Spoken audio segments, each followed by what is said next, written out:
Good morning, Knicks Nation. Today is Friday, June 19th, 2026. Happy Juneteenth Day. I hope you're all safe and healthy. Hope your family's safe and healthy, and that the needs of you and your family in terms of food, shelter, clothing, as well as health are being met today. Blessings upon those that work in the area of health, along with first responders, always trying their best to save lives. Those also that pick up garbage to keep our places clean, and those that make deliveries for our convenience. Double blessings on the men and women out here trying to help rescue, deliver, and recover teenagers and children, victims of child molestation and pedophilia. Those helping the people that are victims of prostitution, child prostitution, pornography, child pornography, human trafficking, and sex slavery. Double curses on the perpetrators, profiteers, and perverts that create demands that cause these evil and ugly industries to exist. Finally, double blessings on the homeless. More than 700,000 men, women, children, families, senior citizens, military veterans, homeless in the United States of America. Blessings upon them, for theirs is the kingdom. Yesterday,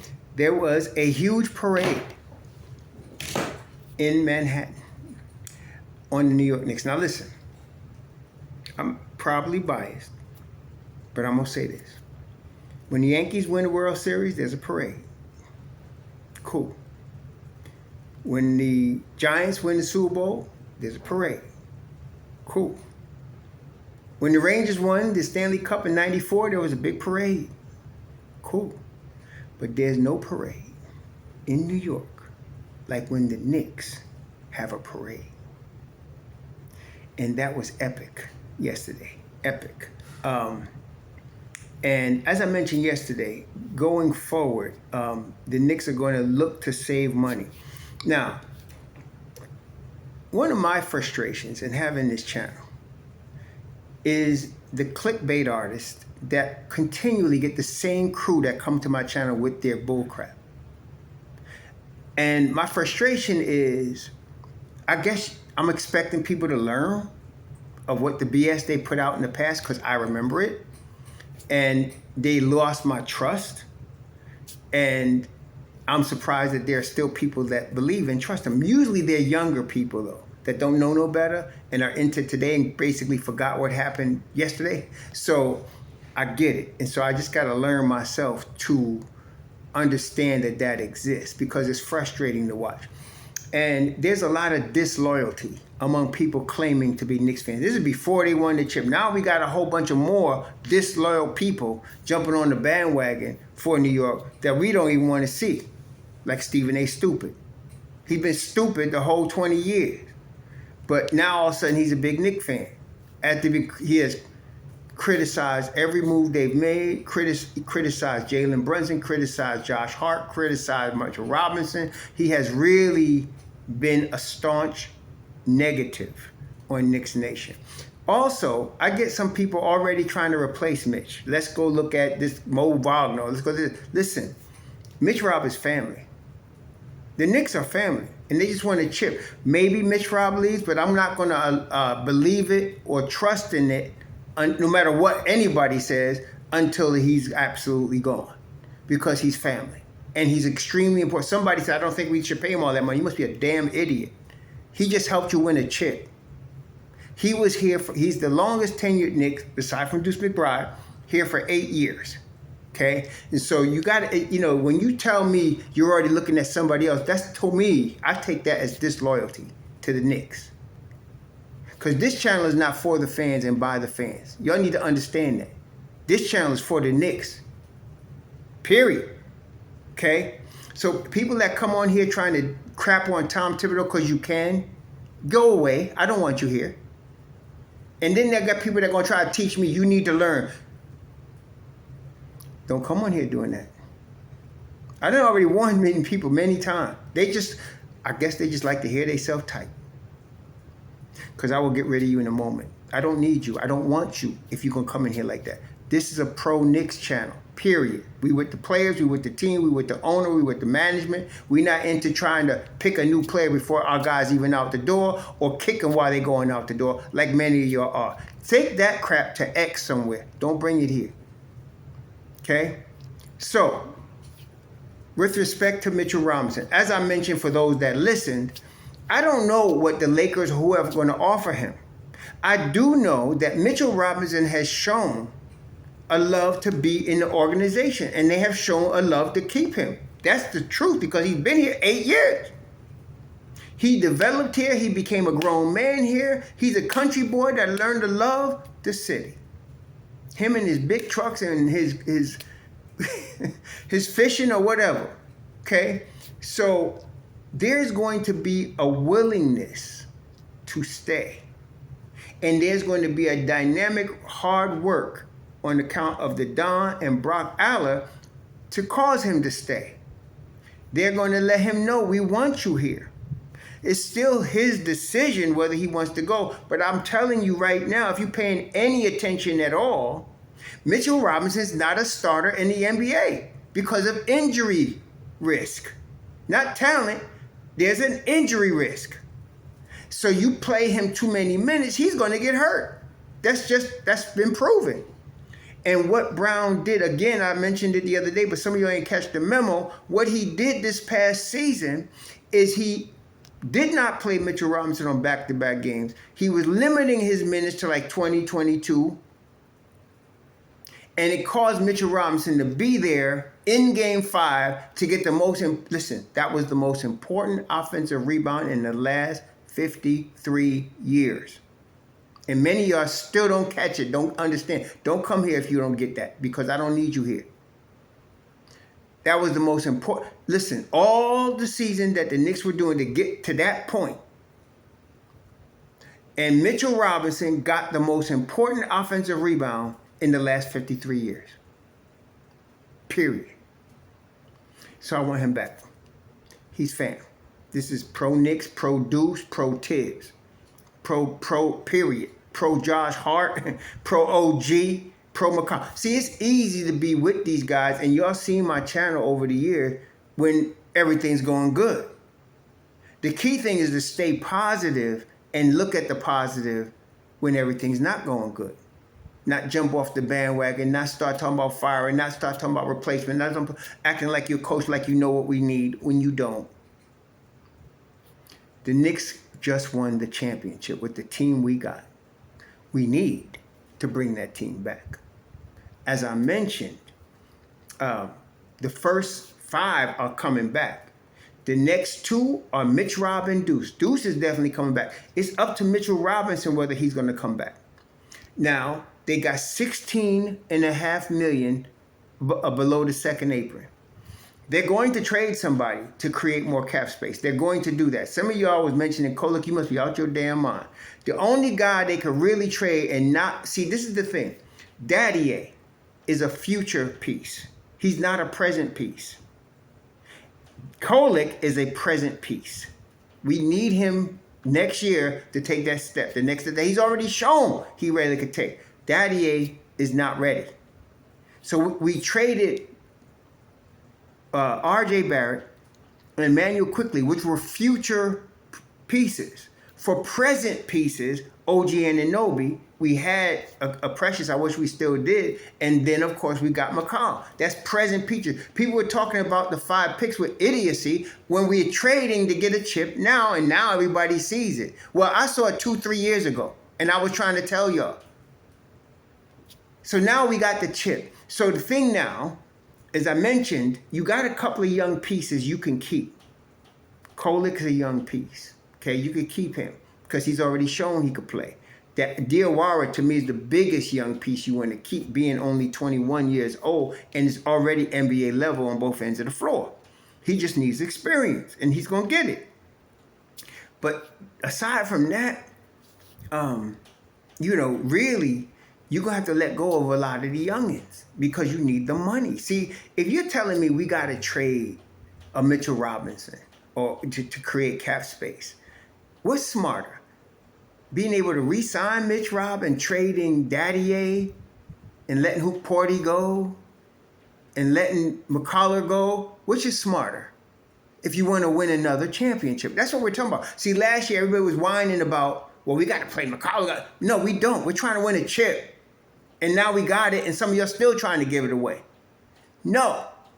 So if you trade Daddy with a pick you wasn't going to make anyway, so now you're going to create $3 million more.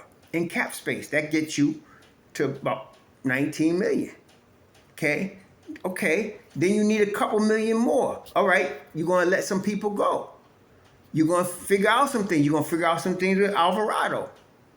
You're going to restructure his deal so that he's still getting his money, but it's just stretched out. And that's what Dolan said. We don't mind stretching it out. That means we want to give you more years for more money, but you may not be getting a big punt up front.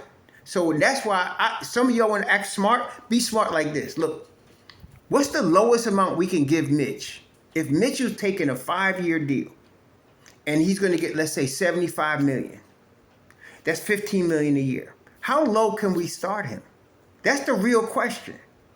Because if you could get 20 million under the second apron, and let's say we could start him at 12, that still gives you 8 million. You could still go get Shaman with that. Okay? But that's what we're trying to deal with. Not one bag talking about Mitchell Robinson is definitely leaving. Why? Why y'all believe that? Because he said it? You know how many times that fat dude been wrong about a lot of stuff on the NBA? And always talking like he know when he don't? Like I said, Mitchell Robinson might leave. It was like Hartenstein. Many of y'all blame the Knicks for Hartenstein because you just like to blame people when it wasn't the Knicks' fault. They signed him for a 2-year, $15 million deal. He outplayed the contract. And he got better. Under Tom Thibodeau, he got better. So now he ends up getting an $87 million deal, which of course he's going to take. The Knicks could not offer him that because they had only had him for a 2-year deal. They couldn't offer him more than Oklahoma City. They couldn't. They didn't have his bird rights. So now they got Mitchell Robinson's bird rights. Okay? So they're the only team that could offer him 5 years. If anybody wants, okay, look at this. Mitchell Robinson is a bench piece. He is not a starter. Again, I mentioned the injury risk. So if there's a team out there that wants to give him, let's say, 4 years, $100 million, okay, he goes. Fine. Then we start looking at other options. But don't start coming to me with those options now. Because I'm hoping between now and the next 3 weeks, we re-sign him. And all you're doing is being an a-hole. These are players. These are fam. This is our team. This is now immortalized in Knicks history for the rest. See, no matter what, nobody said there's some a-hole out there trying to delegitimize the Knicks championships. I mean, I forgot what he is. Little big blockhead Negro. I forgot his name. But he out there trying to delegitimize the championship on every channel he can. And he was already being negative on every channel he can before that. Okay? He can go to Blazers. But don't believe these fools. No. This is just for clickbait. Y'all need to understand what clickbait is. That means there's no official word, but they're giving you their opinion, and they're using the size of their platform to convince you to click on their stuff. That's all. See, I'm too old to fall for that okie doke. Okay, I'm too old to fall for the okie doke. I know what they're doing. I don't care what they say. I've already disbelieved Windbag for years. And Stephen A. Stupid, I ain't followed him for at least 10 years. Definitely when I started this channel, he was one I was like, no. Because clickbait and clownbait is what they getting y'all on. All right, you 15 years old, you don't know no better. All right, you might jump on there, click, and start listening to it. All right, there's going to be that contingent. But those of you that's been around a minute, at least, let's say you were around in the 90s. Let's say you were like 12 years old last time the Knicks was in the final before this, 94, right? So you might have been born 80s, early 80s. You should know better. You should know better. Kids that was born in 2000, 2010, this is all new to them. Those of us that's been around a minute, come on, y'all. Teach these youngins some wisdom.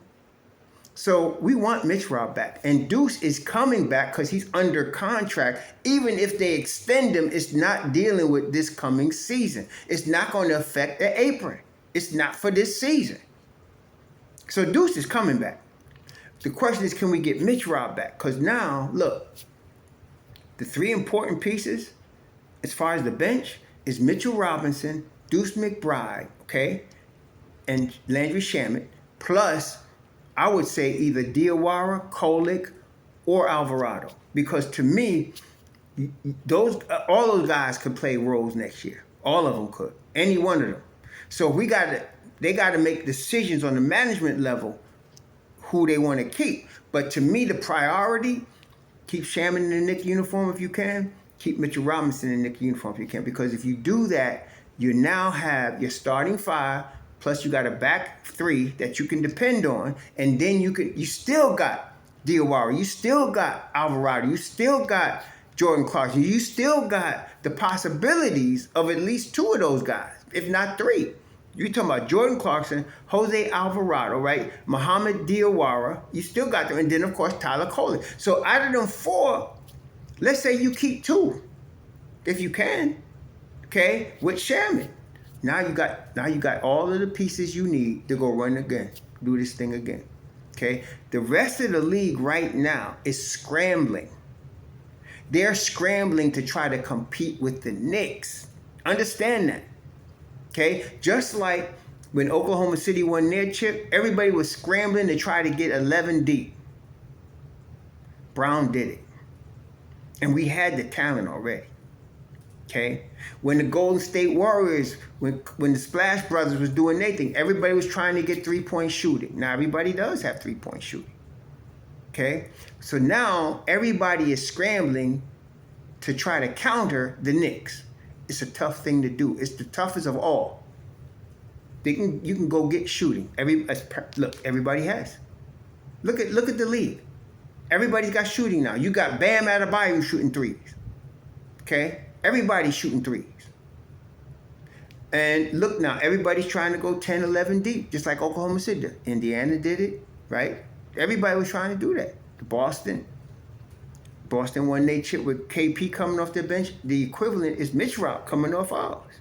So you got to deal with him. You got to deal with Cat, who is probably, like I said, between him and Joker, and I'm not trying to compare them as equal or one better than the other, as some of y'all try to do. I'm just saying we got a guy on that level that cannot be guarded by any other guy in this league. They sometimes put small guys on him, big guys on him. It don't matter. It don't matter. He'll pick you apart. Okay? And then he big enough that he's been getting boards. Boy been getting 12 boards a game since he been in New York. Okay? So that's what they're trying to do. And then when you get to those points where you could deal with a Mitchell Robinson come to the bench, which you can't, and you got Cat, which is unstoppable offensively, then you got to deal with this guy everybody's been underestimating him his whole career, and he takes it as personal. And he's got greatest footwork, probably top 5 in NBA history in terms of footwork in the league. Okay? So Brunson is on a mission for another chip. I'm going to tell you right now, I keep telling you, don't bet against Jalen Brunson. He's on a mission for another chip. He's not satisfied with one. He knows where he is. This is what I love about him. He understands the enormity of the present situation. When he was playing hero ball earlier in the season, and his father talked to him, he understood what was the situation. Then they started utilizing Cat more because he wants, above all, JB wants to win. Okay? His Villanova brothers are going to be right next to him. And everybody on the Knicks, everybody, especially the top 9, they're going to go to another level next year. I'm going to tell you. You're going to say, how? Well, the continuity, y'all still underestimate that by your little clickbait NBA 2K. Continuity is extremely important in the NBA.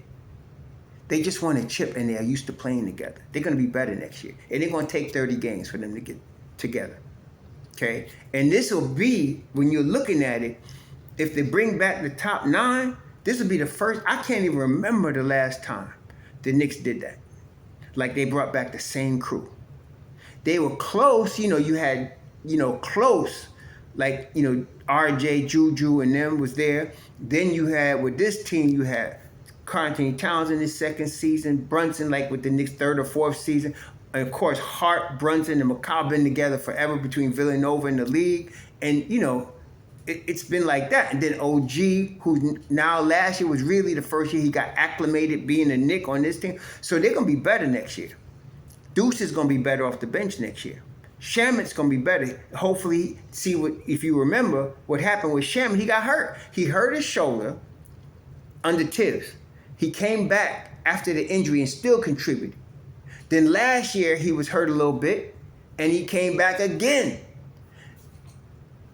If he don't get hurt, the league got a problem. Shamit's going to be better. Mitch Robb is going to be acclimated to coming off the bench. He was already willing to do it. He said it many times. But then they finally made the move permanently this past season, probably like 30 games in, 20 games in. And then what? You're going to prolong his career. That's why it's real important that we try to sign him. I'm not giving up on doing that. We got a guy in the stable that we own bird rights for. Yes, we got some money issues, but they can be worked around depending on how low he's willing to start. That's the key thing. Will he be willing to start low so he can help this team win? And believe me, either way, I won't blame Mitchell Robinson. If Mitchell Robinson says, okay, I'll start low, I'll start at 12 so that we can keep signing Shamit or whatever, I love him. If he was to say, listen, LA or whoever is offering me 25 a year guaranteed, I can't say no. What am I say? Don't take the money? So, well, either way, but we're hoping as Knicks fans that he stays here. And we're hoping Shamit loves New York. See, there are guys like, you know who, Steve Nash, he used to spend his summers in Brooklyn. He loved New York. He just it never came together between the proper management and his contract to get him here. But Steve Nash loved New York, okay? There are players that just like New York. Shamit is a New York guy. He likes New York. So, okay, again, he's in the same situation. Can the Knicks maneuver the cap, maybe trade a Daddier, create some more space, try to get to 20, 21 million in cap space, and then try to sign Shamit? Can we get him in here at 32 million? Will he start at like 6 or 7 and move it up? That's what I'm saying. We don't know. Maybe he goes. If he goes, okay. Many of y'all already want all the answers before the problem comes up. Some of y'all stupid. And then there's others that think every player on the Knicks, 1 through 10, should be an all-star. And if they're not, we need to improve it. No. Let's deal with stuff as they come. There's always an answer, okay? Let me just assure you of that. There's always an answer. And the big thing that we got right now is a starting 5 plus Deuce McBride, and we still got Alvarado. That's it. That's not even talking about re-signing Mitch, re-signing Diawara. We got that. That's what we got. And we're starting with that. Believe me, they'll fill in pieces as they need to, okay? But we would like to have the same team that increases the odds of repeating. Because no team in the league has got an answer. That's why people are talking about Brown going to say, they're trying their best to get the biggest talent to come together. Why? To beat the Knicks. Just to beat the Knicks. Because the Knicks are going to be a problem. Okay? The Knicks are going to be, I told you all last year, the Knicks are going to be a problem. Next year, they bring back the same team. The NBA's got a problem with Madison Square Garden. They do. Okay? So, yesterday, all the New York Dawgs was out. Today, it's time to get going. And listen, JB, McCall, and Hart, they was drunk earlier. They ain't going to be drunk today. They're going to be ready to start for next season now. And they're going to be ready. Let's just see how this shakes out before we start talking about who's not coming back when you don't even know who the hell is here and who's not coming back. For sure, Deuce is back. For sure, because he's under contract. Okay? And if everything fails, you're probably going to get Alvarado back because he's under contract, or he could be, okay? So that's going to happen. But everybody else, the Shamits, the Mitchell Robinsons, the Diawara, we'll work that out. We'll work that out. Don't worry. They'll work that out, okay? Some of y'all need something to worry about. I'm trying to stop you from jumping into the worry ship. Ain't no worry. We'll figure it out as we get there, okay?